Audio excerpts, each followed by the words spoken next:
Screen पर Jiang दिख रहा था, जिसने अपनी शक्ति सक्रिय की और हमला करने के लिए तैयार हो गया। जिस कमरे में जियांग जुएंजी और लिंग कियू थे, वे ये देखकर कुछ हद तक हैरान थे कि जियांग के पास एक छिपे हुए स्तर पर बिजली वर्ग का संप्रभु था। जियांग जुएंजी का ध्यान, जैसे ही वह तैर रहा था, स्क्रीन पर स्थिर था। वह प्रभावित था क्योंकि जियांग चेन अधिक से अधिक उल्लेखनीय होता जा रहा था।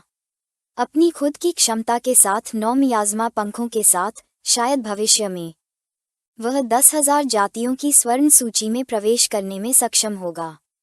लिंकियू की आंखें शांति से चमक रही थीं।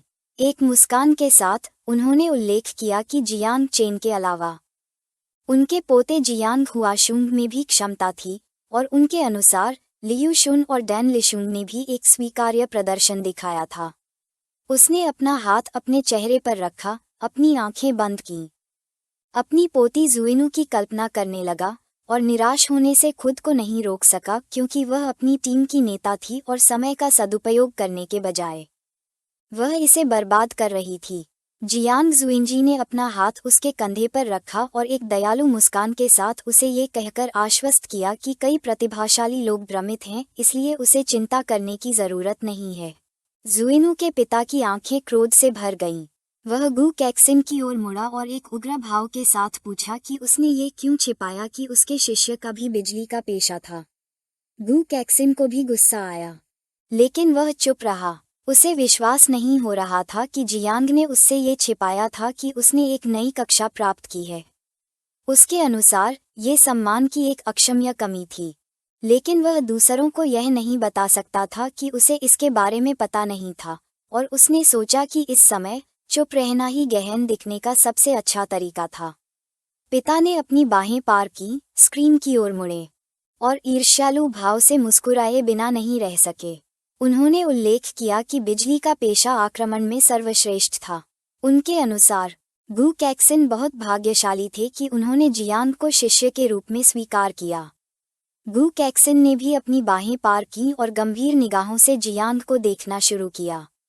हमारा लड़का उसे अच्छा दिखा रहा था, और उसके लिए यह आश्चर्य की बात नहीं थी कि गुप्त क्षेत्र में प्रवेश करने से पहले जियांग ने उससे कहा था कि वह उसे एक आश्चर्य देने जा रहा है। सांख्य की तालिका दिखाई दी। राजधानी जियांगन, मादू और गुआनहाई के युद्ध क्षेत्र में 10 लोग बचे थे। वुक्सियांग, तियानफू, किंगलिन और किनलू के युद्ध क्षेत्र में 5 लोग बचे थे। यह अफसोस की बात थी कि जियांगन के कमांडर बूढ़े डुआन अन्यथा मौजूद नहीं थे। वह इतने खुश होते कि जश्न मनाने के लिए कुछ सैन्य मुक्केबाजी सत्र करते।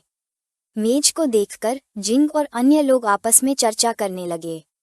गुस्से से भरे भाव के साथ भूरे बालों वाला आदमी उनकी ओर मुड़ा और समझाया कि उनके आधे प्रतिभाशाली लोगों को खत्म कर दिया गया है और उनके योद्धा जियांगन के योद्धाओं जितने अच्छे नहीं हैं। जिंग ने अपने हाथों को अपने पेट पर टिकाया, स्क्रीन को देखना शुरू किया और शांत निगाह से समझाया कि अभी भी 2 घंटे बाकी हैं और उसे उम्मीद है कि बाकी लोग अच्छी तरह से छिप सकते हैं। मांसल आदमी ने अपनी बाहें पार कर लीं। वह ये देखकर क्रोधित हो गया कि जियांगन युद्ध जिले को वास्तव में पता था कि कैसे कमजोर होने का दिखावा करना है और फिर बल के साथ हमला करना है। उनके अंदर गु कैशन और अन्य लोग बैठे थे। जिंग की नज़र गु कैशन पर टिकी हुई थी। उसने उस पर गुस्सा निकालते हुए कहा कि जब गंदा खेलने की बात आती है तो जियांगन हमेशा जीतता है, क्योंकि बूढ़े गु कैशन ने उन्हें अच्छी तरह से सिखाया था।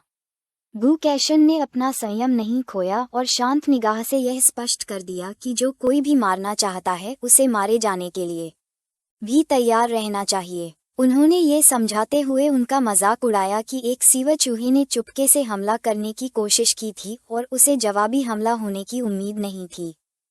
उन्होंने उल्लेख किया कि जिंग और अन्य हार स्वीकार नहीं कर सकते। उन्होंने सोचा कि इस बार जियांगन पहले स्थान पर निशाना साध रहा है और अब राजधानी भी बड़ी हार झेल सकती है। राजधानी के जनरल ने अपने घुटने पर हाथ रखा, उनकी ओर मुड़े और एक आत्मविश्वास भरी निगाह से यह स्पष्ट किया कि राजधानी उनके मुकाबले बेकार लोगों से भरी नहीं थी।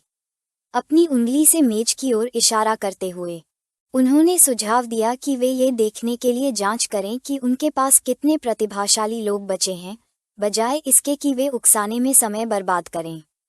तभी किसी ने उल्लेख किया कि गुआंगहाई युद्ध क्षेत्र सबसे अच्छा था। मांसल आदमी खड़ा हुआ और जब उसने बगल की ओर देखा तो उसने युआन जंशान को देखा। वह ये देखकर क्रोधित हुआ कि उसने भी उनके साथ विश्वासघात किया है। युआन जंशान ने अपनी नाक के अंदर अपनी उंगली डाली, अपनी आंखें बंद की और एक अभिमानी मुस्कान के साथ कहा कि अगर वह इस अवसर का लाभ नहीं उठाता है तो वह मूर्ख होगा। उसने उन पर एक थूक फेंका और उसके चेहरे पर एक मुस्कान फैल गई। ये देखकर जिंग और अन्य लोगों ने उसे कोसना शुरू कर दिया, उसे बदमाश कहा। गुप्त क्षेत्र में वापस कई लोगों ने दो अनजान लड़कियों पर हमला करने की कोशिश की, लेकिन भूरे बालों वाली लड़की ने अपनी तलवार खींची, पलटी और दृढ़ संकल्प से भरे भाव के साथ अपने हथियार को जोर से घुमाया, जिससे उस आदमी की जान चली गई। दूसरी लड़की ने भी समय रहते प्रतिक्रिया की और अपने हथियार का इस्तेमाल करके उस आदमी को मार डाला। दोनों चिल्लाने लगे कि वे किसी को भी ऐसा करने की अनुमति नहीं देंगे। सोंग चेंगजी के पास जाने के लिए कोई नहीं था। जब वे लड़ रहे थे, एक काले बालों वाला आदमी एक चट्टान से सब कुछ देख रहा था।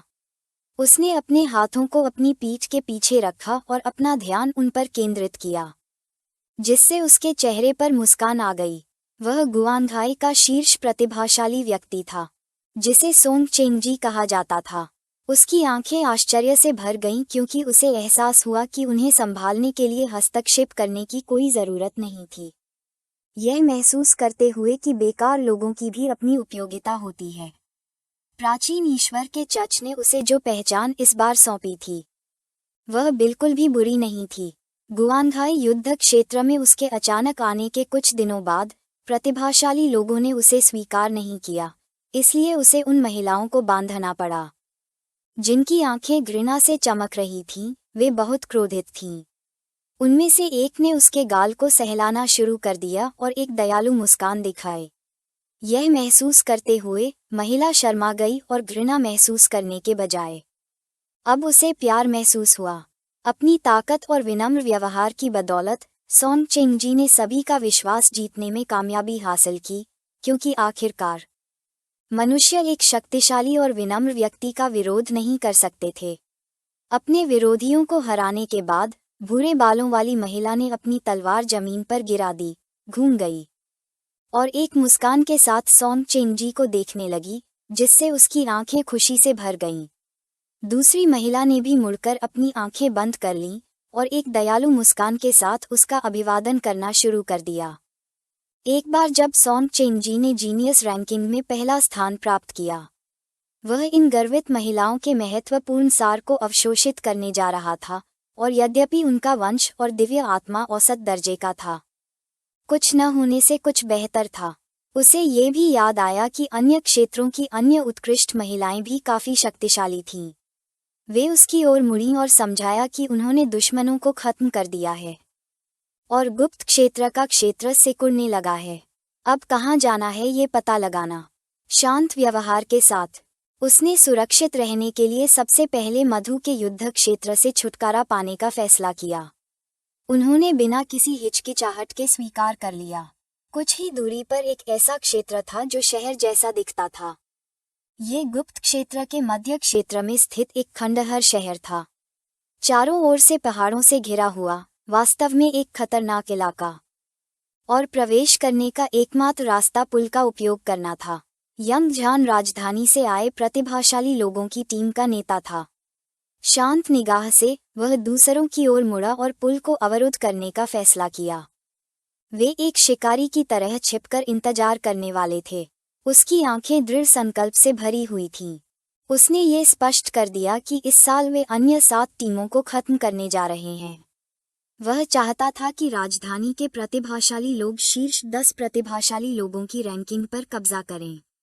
ये सुनकर सभी उत्साह से भर गए, अपनी मुट्ठी उठाई और चिल्लाने लगे। सांख्यिकी बोर्ड उसके सामने प्रकट हुआ। राजधानी जियांगडेन, मधु और गुआंगहाई के युद्ध क्षेत्र में 10 लोग थे, जबकि वुक्सियांग, तियानफू, किंगलिन और किनलियू के युद्ध क्षेत्र में पहले से ही अपनी टीमें खो चुकी थीं। यंग जान ने अपनी मुट्ठी भींच ली और उसकी निगाह सिस्टम विंडो पर टिकी हुई थी। उसे विश्वास नहीं हो रहा था कि 4 टीमें पहले ही बाहर हो चुकी थीं। उसे ये देखकर थोड़ा आश्चर्य हुआ कि अन्य टीमों को कोई हताहत नहीं हुआ था। उसे नहीं पता था कि उसके अलावा और किसके पास ये क्षमता थी। वह सोच रहा था कि वे जियांगडेन या मधु के प्रतिभाशाली लोग थे। उसने अपना हाथ एक तरफ बढ़ाया और जब उसकी आंखें चमक रही थीं, उसने अपने ड्रैगन को बुलाया। एक उत्साहित मुस्कान के साथ उसने योजना बदलने का फैसला किया क्योंकि बिना किसी प्रयास के जीतना बहुत उबाऊ था। वह अब और इंतजार नहीं करना चाहता था और उसने अपनी टीम को आदेश दिया कि वह उसके साथ सामने आए और अन्य टीमों की तलाश करे और उनका सामना करे। उसी समय गुप्त क्षेत्र में कहीं और ज़ाई क्यून्यू की टीम थी। उनमें से एक ने अपने हाथ आगे बढ़ाए और उलझन भरे भाव से पूछा कि आधे घंटे से भी कम समय में 4 टीमें कैसे खत्म हो गईं। उन्हें मुश्किल से सही रास्ता मिला था और पहले से ही घेरा बंद होने लगा था। गुस्से से भरे भाव के साथ हे वेयुनफेई ने उनकी ओर रुख किया और यह स्पष्ट किया कि कप्तान ने उन्हें सही रास्ते पर निर्देशित किया था। ज़ाई क्यून्यू की आंखें गंभीरता से चौड़ी हो गईं। वह उनकी ओर मुड़ी और शांत नज़र से उन्हें बात करना बंद करने और चलते रहने का आदेश दिया। उसके भाव बदल गए और उसकी आंखें उदासी से चमकने लगीं। वह जियांग चेन के सामने दिखावा करना चाहती थी, लेकिन अंत में उसे ऐसा करने का अवसर नहीं मिला। उसे याद आया कि जिन 4 युद्ध क्षेत्रों को खत्म किया गया था, वे राजधानी पर एक साथ हमला करते थे। इस साल ये संभावना थी कि वे भी राजधानी द्वारा खत्म कर दिए गए थे। उसे राहत महसूस हुई क्योंकि सौभाग्य से जियांगन टीम अभी भी पूरी थी और यह बहुत संभावना थी कि वे अभी तक उसकी टीम की तरह युद्ध में शामिल नहीं हुए थे। जब वह गहरी सोच में डूबी हुई थी, तभी पक्षी अपने घोंसलों से उड़कर बाहर आ गए। उसका ध्यान उन पर केंद्रित था। उसे पता था कि कुछ ठीक नहीं है। उसने अपना धनुष खींचा, दूसरों के सामने अपना हाथ रखा, आसमान की ओर देखने लगी और गंभीर निगाहों से अपनी टीम को रुकने और चौकन्ना रहने का आदेश दिया क्योंकि कोई उन पर हमला करना चाहता था। उसने हमलावरों से खुद को दिखाने के लिए कहा। सभी वहीं खड़े रहे, चुपचाप देख रहा था, न जाने क्या हो रहा था। उसी समय सोंग चेंगजी पोर्टल से बाहर आया और उसकी निगाहें उस पर टिकी हुई थीं। उसकी आंखें आत्मविश्वास से भरी हुई थीं और उसने बताया कि उसे पता था कि ज़ाई ज़ुइनयू के पास ये गॉड सन एक्सटिंग्विशर नामक दिव्य स्तर का पेशा है। साथ ही उसके पास एक्सट्रीम फ्लेम बो नामक दिव्य हथियार भी है।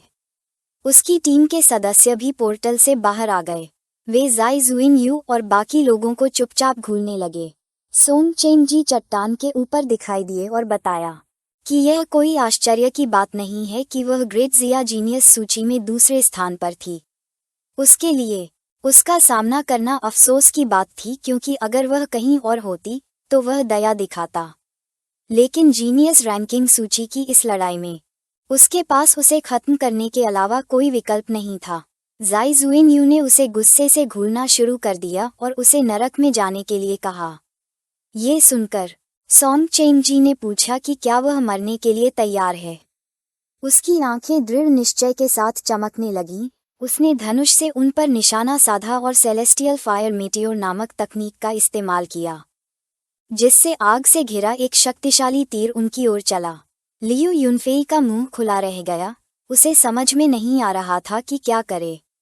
तीर आसमान में चमकने लगा, जिससे सभी अंधे हो गए। सोंग चेंगजी की टीम के सदस्यों ने अपनी आंखों पर हाथ रख लिए और कुछ ने पीछे भी देखा, यह महसूस करते हुए कि यह एक दिव्य पेशे का दबाव था। शांत नज़र से भूरे बालों वाली महिला ने सभी से दृढ़ रहने को कहा क्योंकि उनके पास सोंग चेंगजी की मदद थी। जब तीर धीरे धीरे उनके करीब आ रहा था, तो उसने अपना हाथ एक तरफ बढ़ाया और प्रतिभा के लिए ज़ाई ज़ुइनयू की प्रशंसा करने से खुद को रोक नहीं सका। उसने एक धागा निकाला और उसे तीर की ओर फेंका। उसे ऐसे पकड़ा जैसे कुछ हुआ ही न हो। उसके लिए यह अफसोस की बात थी क्योंकि ज़ाई ज़ुइनयू उससे टकरा गई थी। वह ये देखकर सदमे में आ गई कि उसका तीर एक महीन धागे से फंस गया था। सोंग चेंगजी ने तीर को पकड़ा और अपनी शक्ति का इस्तेमाल किया। जिससे उसके चारों ओर नीली ऊर्जा प्रकट हुई। उसने तीर को देखना शुरू किया और मुस्कुराते हुए विनम्रता से उसे मरने दिया, ये सच्चाई जानकर कि उसके पास 2 दिव्य स्तर के पेशे थे। जिस पेशे से उसने तीर पकड़ा था उसे सितारों का दिव्य बुनकर कहा जाता था। उसकी आंखें द्वेष से चमकने लगीं। वह उसे गौर से देखने लगा और मुस्कुराते हुए बताया कि उसका दूसरा पेशा महान झू तियान की दिव्य छाया कहलाता है। उसने अपनी शक्ति का इस्तेमाल किया जिससे उसके शरीर की एक प्रति उभरी। पलक झपकते ही सोंग चेंग जी की सैकड़ों प्रतियां उस क्षेत्र में प्रकट हुईं, जो उन्हें चारों ओर से घेरे हुए थीं। उसने कहा कि यद्यपि ये 2 दिव्य स्तर के पेशे अलग अलग उसके पेशे की तुलना नहीं कर सकते थे, लेकिन एक ही व्यक्ति के नियंत्रण में होने के कारण उनमें एक भयानक शक्ति थी। जाई जुनयू की टीम के सदस्य ये देखकर हैरान रह गए कि उसके पास 2 पेशे हैं। उनमें से एक व्यक्ति डर से स्तब्ध था क्योंकि उसे उम्मीद नहीं थी कि सोंग चेंग जी के पास ये हथियार होगा। उसने अपनी पीठ पर रखे तीरों में से एक को पकड़ा। सोंग चेंग जी को ध्यान से देखने लगी और जाए सोंग का ध्यान आकर्षित किया, जो समझदार वर्ग से था। उसने पूछा कि क्या उसे मुख्य शरीर मिल गया है।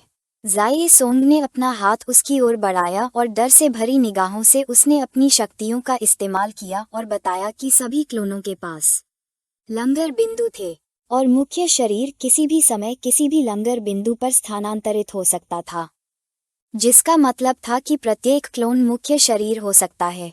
गुआंगहाई युद्ध क्षेत्र के लोग चालाक थे। उन्हें नहीं पता था कि वे राजधानी पर हमला करने के बजाय इस तरह की गंदी चालों से हमला क्यों नहीं करने जा रहे थे। जाई जुनयू ने अपना संयम नहीं खोया और दृढ़ निश्चयी नज़र से उसने अपनी टीम को पिछली योजना का पालन करने का आदेश दिया। अगर वे लड़ सकते थे तो उन्हें ऐसा करना था, और अगर नहीं तो उन्हें आगे बढ़ने का मौका तलाशना था। ये सुनकर सभी ने अपनी तलवारें खींच लीं और जाई जुनयू को घेर लिया। सोंग चेंग जी ये देखकर भ्रमित हो गई। उसने पहले स्कॉर्चिंग सन एबव नामक तकनीक का इस्तेमाल किया और फिर गोल्डन क्रो की फायर रेन नामक तकनीक का इस्तेमाल किया। उसने आसमान में एक शक्तिशाली तीर छोड़ा, जो एक विशाल अग्नि कौवे में बदल गया। सोंग चेंग जी चुपचाप देखते रहे जबकि उनकी टीम के सदस्य घबरा गए। कौवे ने अपने पंख फैलाए और सोंग चेंग जी के सभी क्लोनों को जलाना शुरू कर दिया। उसने उसका मजाक उड़ाते हुए कहा कि यह तकनीक सुंदर है लेकिन बेकार है क्योंकि वह जितने चाहे उतने क्लोन बना सकता है और वह उसकी रक्षा को नहीं तोड़ सकती। उसकी आंखें चमकने लगीं और उसने अपना हाथ आसमान की ओर बढ़ाया और मुस्कुराते हुए उसने कहा कि यह बोरिंग है। फिर उसने 1000 धागे नामक तकनीक का इस्तेमाल किया और एक आकाशीय और स्थलीय जाल बनाया। उसने अपनी उंगली से अग्नि कौवे की ओर इशारा किया, जिससे उसका शरीर पेड़ों से टकरा गया। धागों के जाल ने कौवे के शरीर को फंसा दिया, जिससे वह फटने लगा। हर कोई चुपचाप देखता रहा, समझ नहीं पा रहा था कि क्या करें। उसे यकीन नहीं हो रहा था कि जिस तकनीक को सुधारने के लिए उसने इतना संघर्ष किया था, वह इतनी आसानी से हार गई थी। एक महिला और एक पुरुष उसके पीछे खड़े थे। उन्होंने अपने हाथ आगे बढ़ाए और अपनी शक्तियों का उपयोग करके एक ढाल बनाई। जाई जुवान्यू ने सोंग चेंग जी को चुपचाप घूरना शुरू कर दिया और उन्होंने बताया कि जाल अभी भी सिकुड़ रहा था और वह उन्हें मौत के घाट उतारना चाहता था। उसने धनुष उठाया और सभी को प्रतिरोध करने के लिए अपनी अंतिम क्षमताओं का उपयोग करने का आदेश दिया। सभी ने आज्ञा का पालन किया और एक ढाल बुलाई। उसने चरम ज्वाला नामक क्षमता का उपयोग किया, जिससे आकाश में एक विशाल धनुष दिखाई दिया। उसने सभी को इस क्षण का लाभ उठाने के लिए ऊपर से तोड़ने का रास्ता खोजने के लिए कहा। उस स्थान पर एक विस्फोट हुआ। जियांग और उनकी टीम उस क्षेत्र के पास थी। विस्फोट को महसूस करने पर वह ये सोचने से नहीं बच सका कि क्या ये जुवान्यू और अन्य लोग थे। जो आदमी उसके बगल में था वह उत्सुक हो गया और उसने पूछा कि क्या कोई समस्या है। हमारा लड़का जानता था कि वे बड़ी मुसीबत में पड़ गए हैं। उसकी आंखें डर से चमकने लगीं। उसने बताया कि वह जादुई शहर को बचाने जा रहा है और सभी को उसका अनुसरण करने का आदेश दे रहा है। यह वीडियो का अंत है। अगर आप लोग अगला भाग देखना चाहते हैं, हमारे चैनल को सब्सक्राइब करें, वीडियो को शेयर करें। और लाइक करें।